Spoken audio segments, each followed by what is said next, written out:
Oh, hey gamers, didn't see you there. I want to talk about Halo. More specifically, Halo Infinite, and even more specifically, my wish list of things that I want to see in a Halo Infinite Battle Royale. Now listen, I know a Battle Royale hasn't been announced, it hasn't been revealed, we've got absolutely nothing to go off of. So this is my own speculative wish list. And I know that some of the community don't even want a Battle Royale in Halo. But I do, and I've wanted one for a long time. So I've got a list of things I've been thinking about. I think you're gonna like them too. Copy paste YouTuber blurb incoming. If you enjoy the video, please leave a like on it. Be sure to share it with the rest of your Halo Pog champs. If you really enjoyed it, subscribe to the channel so you can see what else we've got going on. Almost daily uploads with clips from various games, most of which are captured on stream. You can catch me streaming on Facebook Gaming. Link is in the description down below.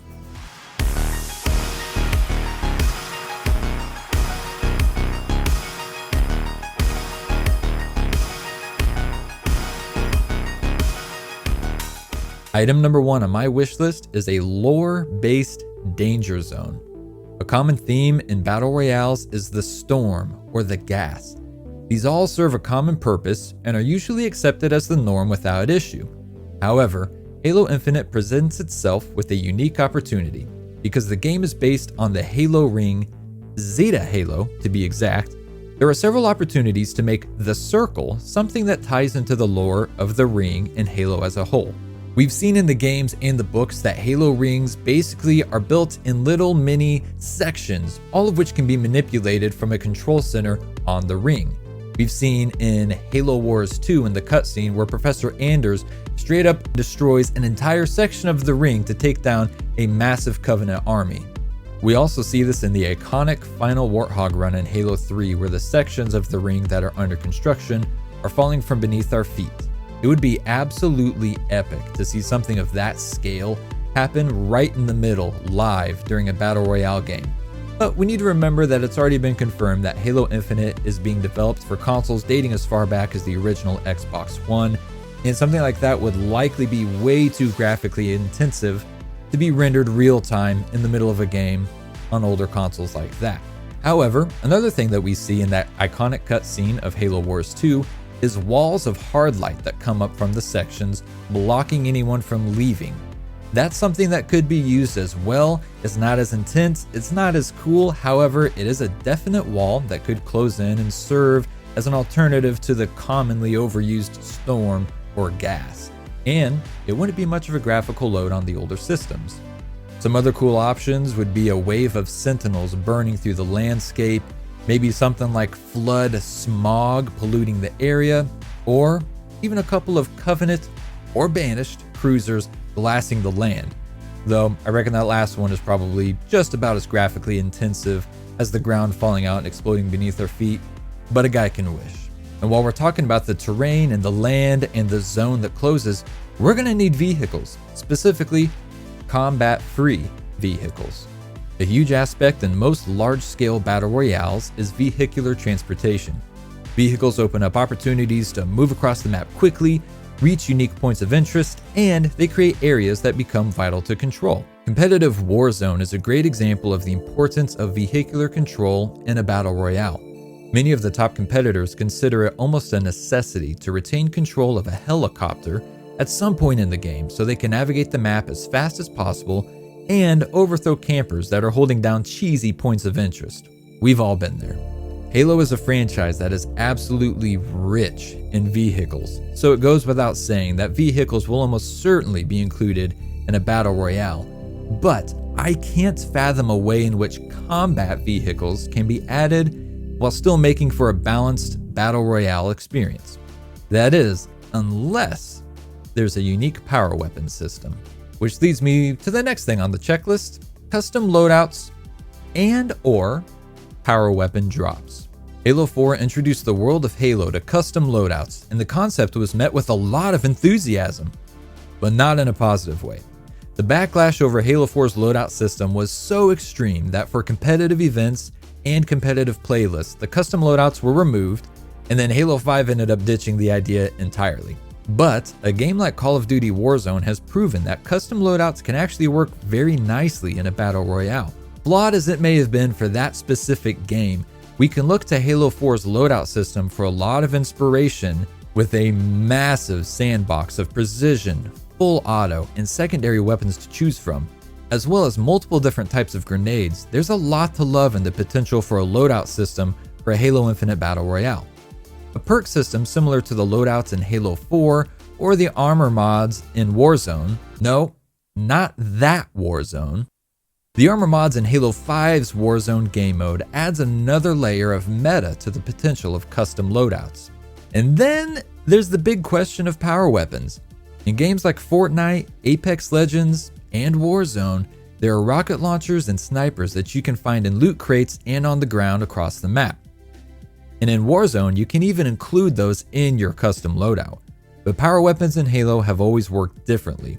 They offer a definite, significant advantage over the standard starting and map weapons. With the right balancing, power weapons absolutely would have a place in the Halo Infinite Battle Royale and would make the experience even more dynamic and over the top. But perhaps the discussion about weapon balancing is best saved for another day.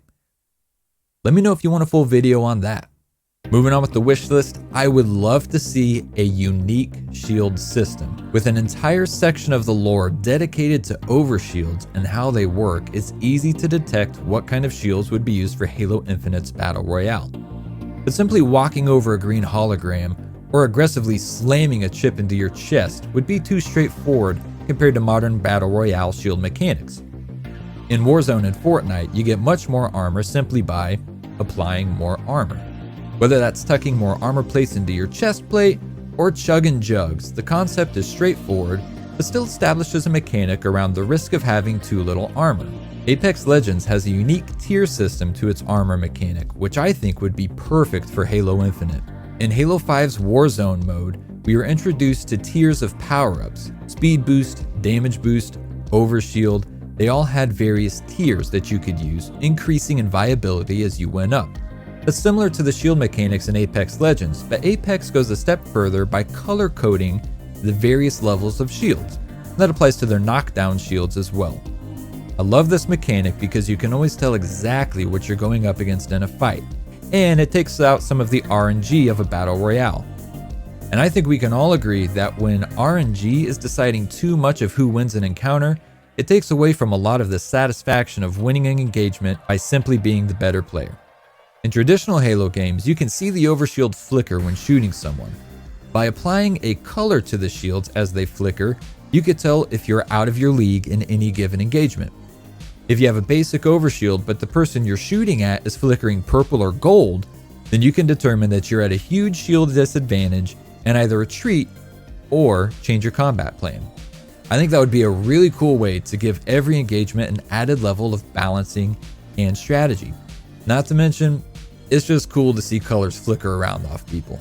The final thing on my wish list, and this may also be the most controversial for some of you, we need to have an immense system of unlocks and customization not tied to a store, but also an absolutely epic store. I know what you're thinking. I kind of canceled myself out there with those two things. Hear me out. What's one thing that keeps gamers coming back to a game day after day, month after month, year after year? First and foremost, great gameplay.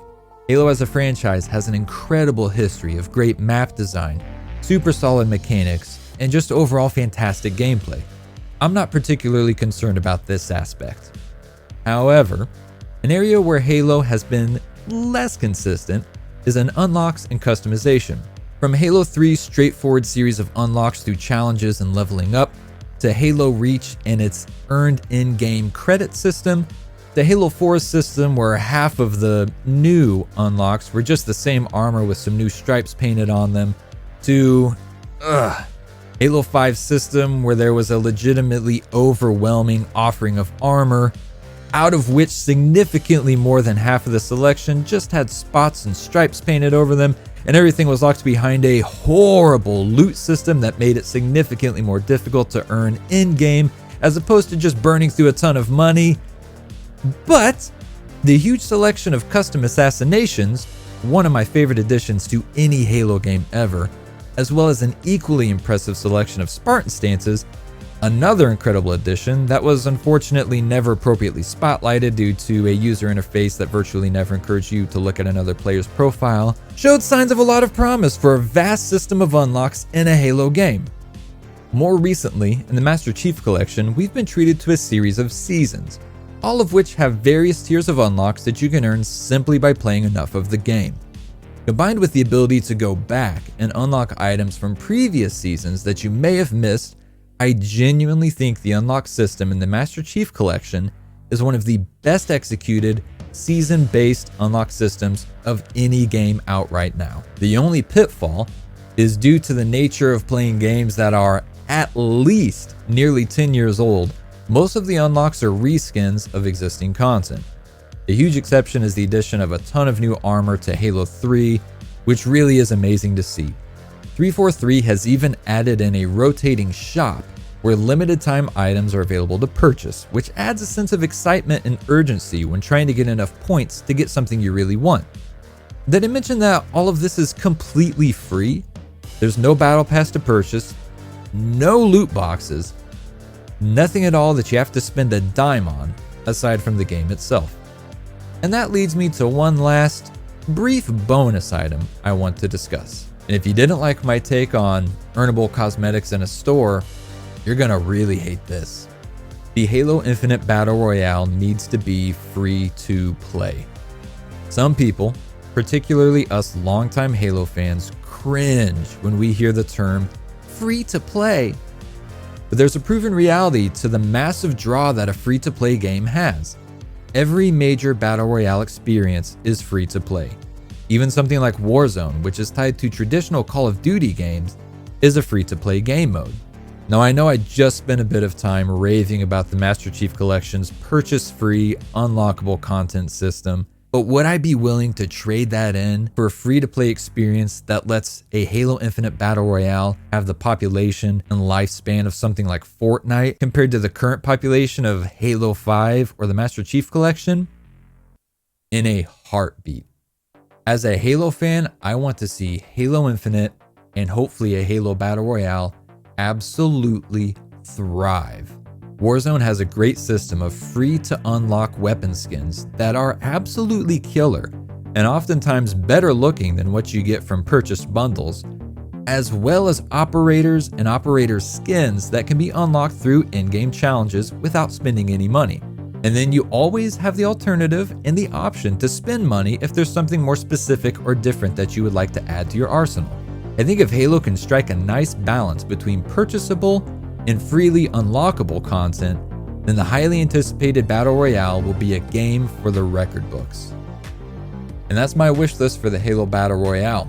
If there's anything else that you'd like to see in the game, or if you disagree with any of my takes, leave a comment down below. Let me know. If you like the video, like it, share it, subscribe to the channel for more. Until the next time, love the games, love yourself, love you, bye. It's up there, right there, right there. Boom! Ooh, yeah!